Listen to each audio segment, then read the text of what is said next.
It is the last day of April, and we are here in Vinton once again and on a different spot. So the past 2 days, we've been at Paul and Sally Thrasher's gravesite. We've then moved on to Thrasher Park, and now we are at a location that changed Thrasher's history. So we went from the log house of Paul and Sally Thrasher, right across from Thrasher Park, to this location in about 1816. The Vineyard family donated property here to the church, and they built the first log structure here on this site. And so it is a blessing to recognize that iteration. And on that site again in about 1868, there was another church that was built, that same next generation of church here at Thrasher on this same site, somewhere in this location, not exactly sure. And then the third church, really the fourth structure from the house, first of all, the Thrashers, and then two structures. This was the third one here built on this site.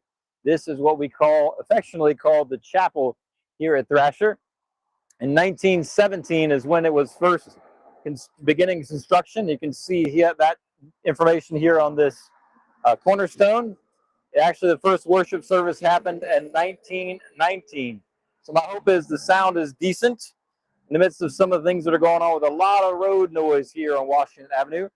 But you can see right next to me here the cornerstone that was constructed here. So Vinton Methodist Episcopal Church South, 1849 to 1917, Dr. David Bush.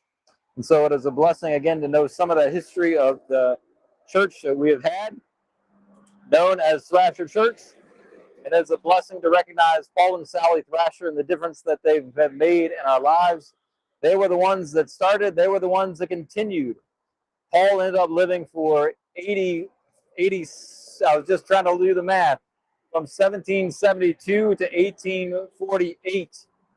But Sally lived for 105 years, from 1776 to 1881. So both of those individuals were heavily involved here at Thrasher for many, many years, and we are glad. So they converted again at a place in Bonsack at a revival, at a Methodist event that took place there in the Bonsack area in 1801. So Sally would have been about 25, and Paul would have been 29. And their lives were changed when they surrendered themselves to Jesus. So one of the things that we'll be focusing on coming up this Sunday is surrendering. What does it look like to live into this thing called rest that we are desiring? For Thrasher to be a place where people can find rest. And as we look at rejoicing, engaging, surrendering, and testifying, what does it look like to be mindful of Paul and Sally as they surrendered their life to Christ, started this church that we know as Thrasher? How do we continue in that history to surrender ourselves to where Christ is calling us to do and what Christ is calling us to be? Our hope is that we continue to dive into that reality here in our congregation and really in our community as we continue to draw closer to Christ, as we continue to draw closer to this kingdom of God, wanting to build God's kingdom further here in this Thrasher community and around the world. Thankful for this time. I look forward to sharing a little bit more time with you tomorrow as we'll be walking around the church a little bit in some of the different histories, the ways and the constructions that have taken place here on this site through the years. Blessings and peace of Christ to you.